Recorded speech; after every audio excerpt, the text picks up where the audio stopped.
Hello, everyone, and welcome back. Today, we're exploring one of the most misunderstood aspects of human psychology: power. Not the kind that comes from wealth, titles, or authority, but the quieter form of influence that shapes relationships, negotiations, attraction, and everyday interactions. By the end of this conversation, you may begin to see power in a completely different way. Many years ago, during an important business negotiation, an experienced entertainment executive sat across from a man who had arrived fully prepared. The visitor came armed with arguments, leverage, persuasive talking points, and carefully rehearsed strategies. He expected resistance. He expected debate. Instead, he encountered silence. The executive hardly spoke. He didn't challenge any claims. He didn't interrupt. He didn't defend his position or attempt to dominate the conversation. He simply sat there, observing. As the silence stretched on, something interesting began to happen. The other man started speaking faster. He filled every pause with more explanations. He offered details nobody had asked for. He justified positions that hadn't been questioned. Before long, he was voluntarily giving away information and making concessions that no one had pressured him to make. By the time the meeting ended, he had surrendered far more than he intended, while the executive had barely said a word. Moments like these reveal a truth that most people overlook. Real power is rarely loud. It doesn't always arrive through force, aggression, or intimidation. Sometimes it appears in the form of restraint. Sometimes the strongest person in the room is the one who feels no need to prove anything. There is a force more persuasive than argument, more captivating than charm, and more effective than threats. Yet most people spend their lives moving against it rather than with it. Today, we're going to explore several psychological mechanisms that make certain individuals seem effortlessly influential. These are not tricks or manipulation tactics. They are patterns rooted deep within human nature. And when understood correctly, they can completely change the way you view relationships, attraction, status, and influence. One of the most important principles governing human interaction is surprisingly simple. The person who wants less often controls more. It isn't necessarily the person with greater wealth. It isn't always the person with the strongest case or the highest social status. More often than not, influence belongs to the individual who can sit calmly with uncertainty and genuinely not depend on a specific outcome. That level of detachment changes everything. Human beings naturally place greater value on things that appear scarce. We see this in products, opportunities, experiences, and even people. The moment something becomes difficult to obtain, its perceived value increases. But scarcity doesn't apply only to material things. It applies to your attention. It applies to your approval. It applies to your emotional availability. When someone constantly seeks validation, always initiates contact, repeatedly explains their worth, or endlessly chases reassurance, they unknowingly reduce their own value. Their presence becomes predictable. Their attention becomes expected rather than appreciated. And unfortunately, what is constantly available is often taken for granted. History provides countless examples of this dynamic. In royal courts and political circles, survival rarely belonged to those who were merely talented. It often belonged to those who understood that access itself carried value. Some individuals made themselves available at every opportunity. They attended every gathering, volunteered for every responsibility, praised every decision, and remained permanently visible. Over time, they faded into the background. Their presence became ordinary. Others took a different approach. They appeared only when necessary. They contributed when they had something meaningful to offer. They left before overstaying their welcome. Their absence created curiosity. Their presence carried weight. The difference wasn't talent. The difference was dosage. People often assume that becoming valuable requires doing more. In reality, value frequently comes from making what you offer feel rare and meaningful. This principle extends far beyond politics or history. In relationships, attraction often grows through rhythm rather than constant availability. Warmth followed by space. Connection followed by independence. not as a game, but as a reflection of two complete individuals maintaining their own lives. In business, the professional who calmly evaluates an opportunity often appears more desirable than the one who desperately pursues it. The ability to walk away communicates something powerful without saying a single word. It suggests self-sufficiency, and few qualities are more attractive than that. Many people mistake confidence for influence. Others believe charisma is the answer. But beneath both lies something deeper, the absence of desperation. Confidence can be imitated. Charisma can be practiced. But genuine non-neediness is much harder to fake. People sense it intuitively. They recognize the difference between someone who is choosing and someone who is chasing. And that leads to an uncomfortable question. What are you pursuing so intensely that you've forgotten how to stand comfortably on your own? Whose approval have you elevated to such importance that your own sense of value now depends on it? Because often, the harder we lean toward something, the further it moves away. And sometimes the most powerful thing you can do is stop reaching and observe what begins reaching back. There is another psychological phenomenon that quietly shapes influence. Human beings are deeply uncomfortable with incompleteness. An unfinished story lingers in the mind longer than a completed one. A song that ends unexpectedly can stay with us for days. A mysterious smile often creates more intrigue than an obvious expression. The mind naturally seeks closure. Whenever something remains partially revealed, unresolved, or incomplete, attention becomes trapped by it. We revisit it mentally. We think about it repeatedly. We search for the missing piece. The brain is constantly trying to complete the pattern, and that simple tendency influences far more of our behavior than most people realize. Some of the most influential leaders in history understood a simple principle: never reveal everything. They shared enough information for people to act, but never enough for anyone to see the complete picture. The result was fascinating. Everyone around them felt they were close to understanding the plan, yet never quite reached certainty. That space between what people know and what they wonder about is incredibly powerful. Today, most people do the exact opposite. They explain every decision, share every thought, and reveal every detail before anyone even asks. While honesty and openness are important in many situations, there is a difference between being authentic and making yourself completely transparent. When people know everything about your plans, your fears, and your intentions, there is nothing left for them to discover.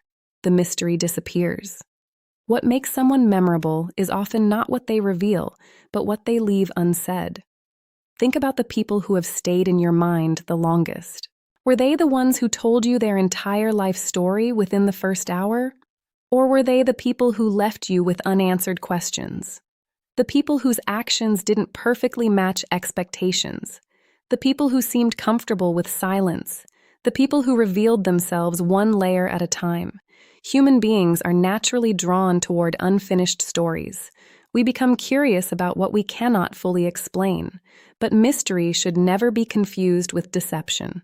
Mystery is not about lying. It is about restraint. It is about understanding that not every thought needs to be spoken, and not every plan needs to be announced. Sometimes the most effective thing you can do is reveal only enough to spark curiosity.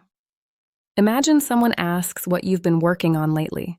Instead of delivering a 10-minute explanation, you simply smile and say, "It's something important. I'll share it when the time is right." Suddenly, people become interested, not because you hid something, but because you allowed their imagination to participate.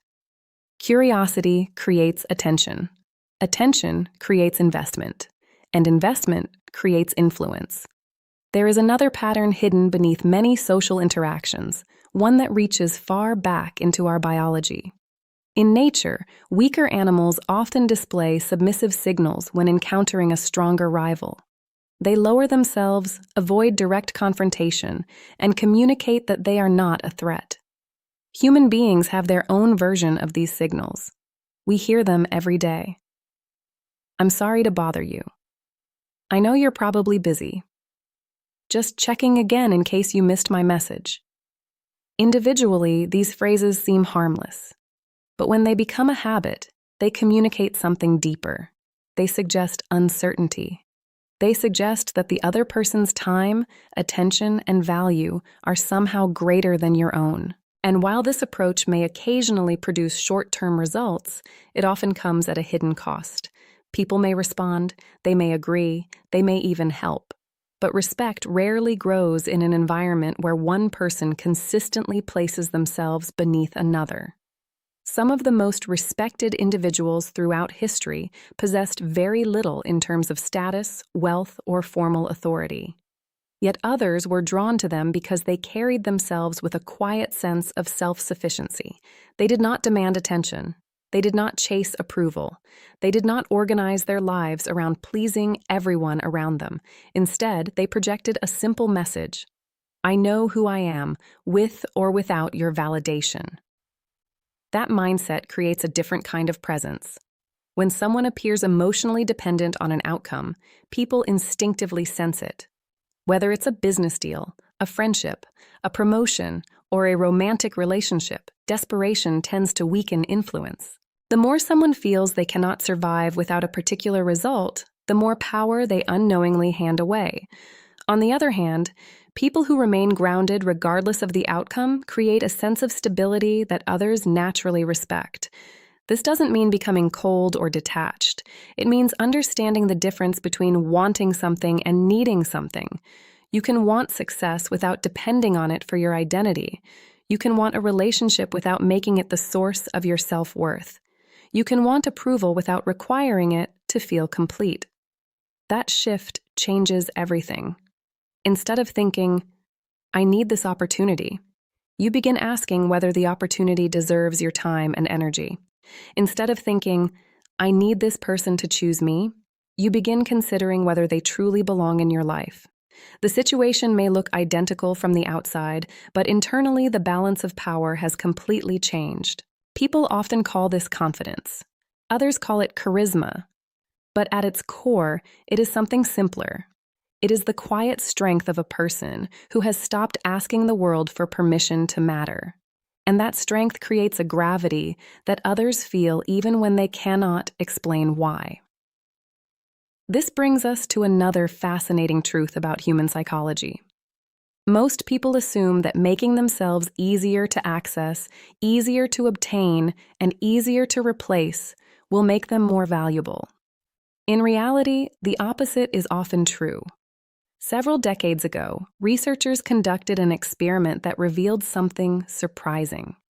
Participants were divided into different groups. Some entered with almost no effort at all.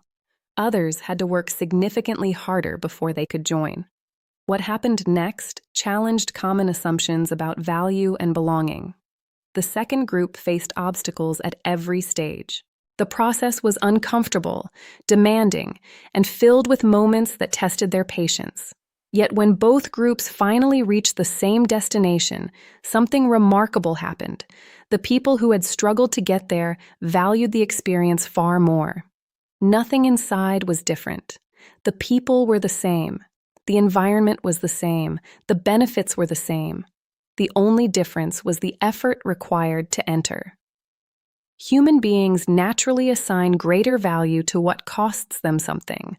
The more energy, time, patience, or sacrifice invested into obtaining something, the harder it becomes to take it for granted.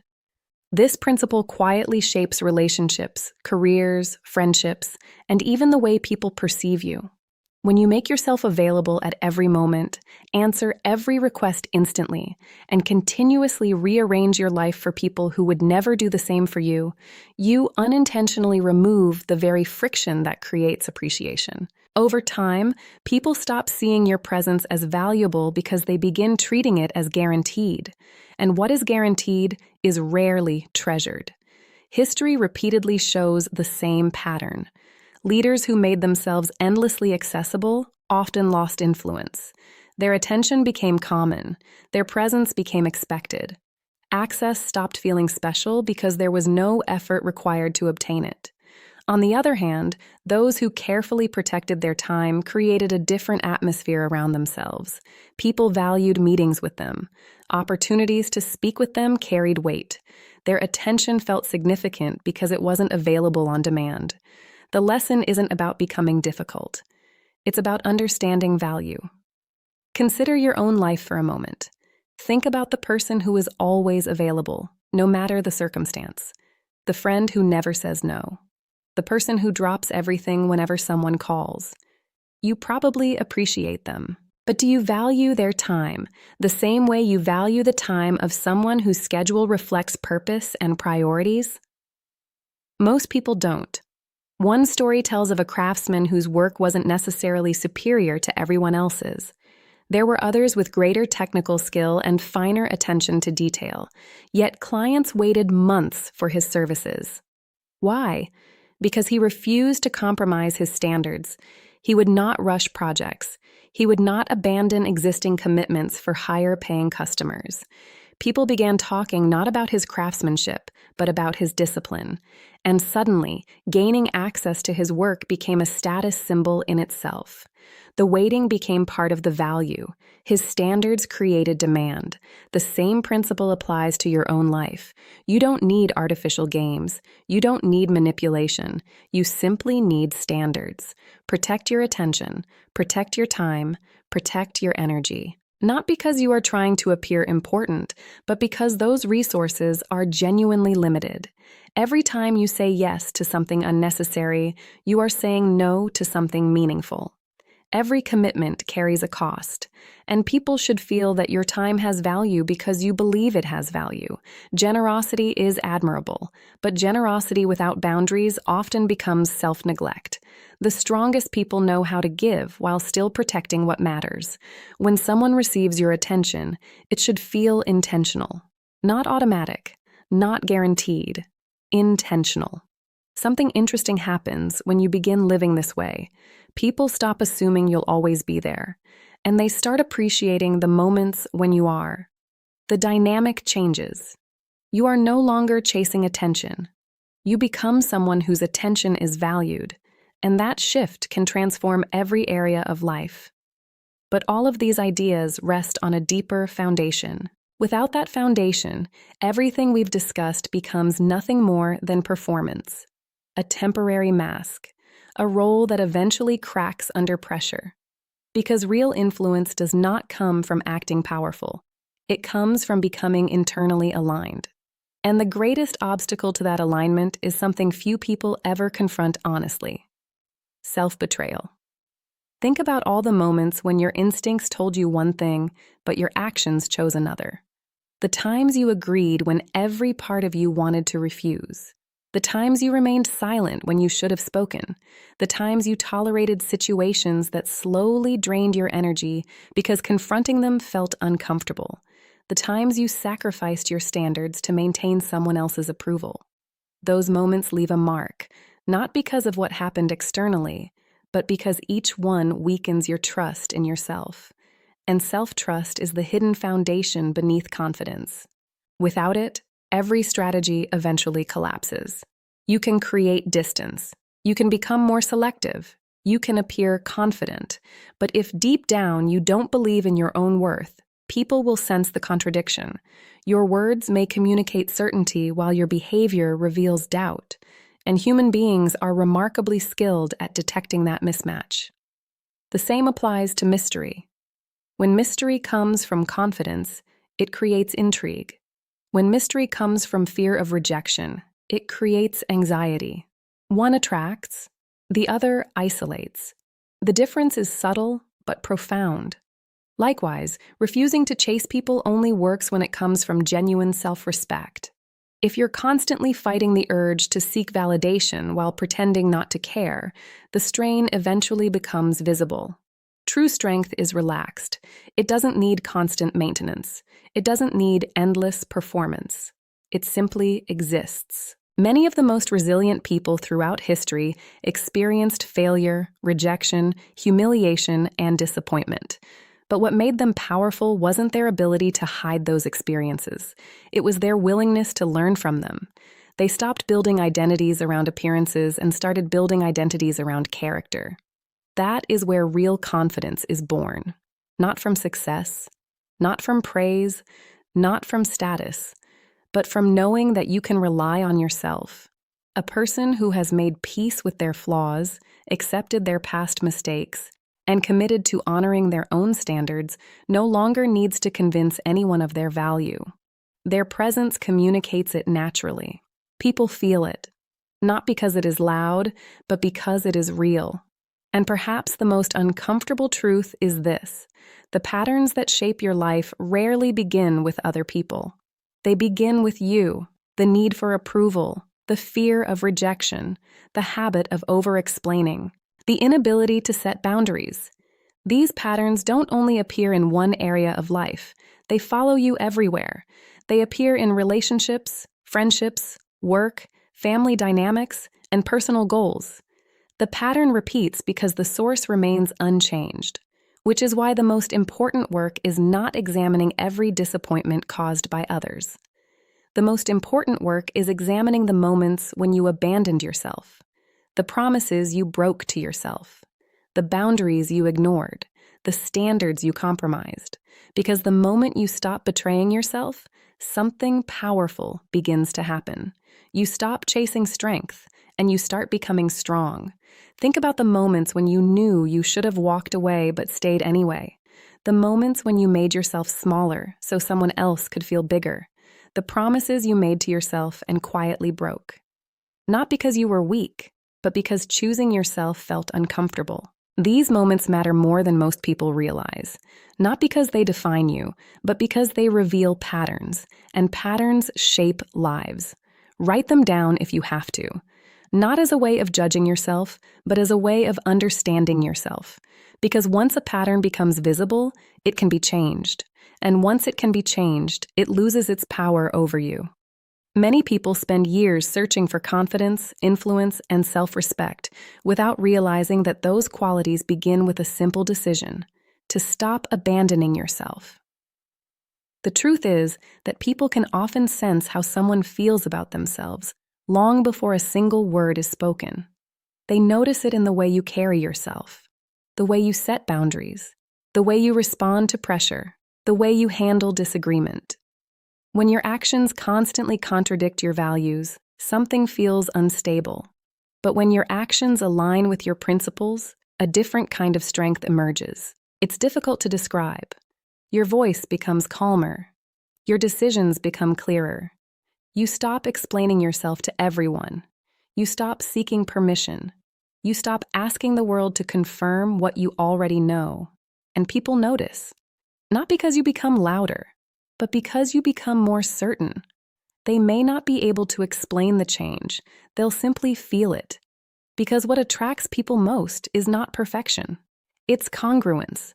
It's the rare experience of meeting someone whose inner world matches their outer behavior. Someone who is not pretending. Someone who is not constantly shifting shape to satisfy expectations. Someone who knows who they are. That kind of authenticity creates a presence that cannot be manufactured. It cannot be faked through techniques. It cannot be copied from a book. It has to be built. And it is built every time you choose honesty over performance. Every time you respect your own boundaries. Every time you refuse to betray your values for temporary approval. Everything we've discussed today ultimately leads back to this single idea. Scarcity means very little if it comes from manipulation. Mystery means very little if it comes from insecurity. Confidence means very little if it exists only on the surface. The foundation beneath all of it is self-respect, the quiet decision to live in alignment with who you truly are. Because influence is not something you perform. It is something that naturally emerges when you stop fighting yourself. And perhaps the most important realization is this: the version of you that feels grounded, confident, and complete is not someone you need to create. That version already exists. You've met that person before. Maybe only for a moment. Maybe during a difficult conversation when you finally spoke your truth. Maybe when you walked away from something that no longer aligned with your values. Maybe when you chose growth over comfort. For a brief moment, You felt what it was like to stand firmly in your own identity. The goal is not to become someone new. The goal is to stop burying the person who is already there. So before you leave today, consider this question carefully. How much of your life is being lived for your own fulfillment, and how much is being lived for someone else's applause? That question may stay with you long after this conversation ends, and perhaps that's a good thing. Thank you for spending this time with me today. If you found value in this discussion, consider subscribing and joining us for future conversations about psychology, human behavior, self-development, and the hidden patterns that shape our lives. Until next time, take care of yourself, trust your own path, and keep growing.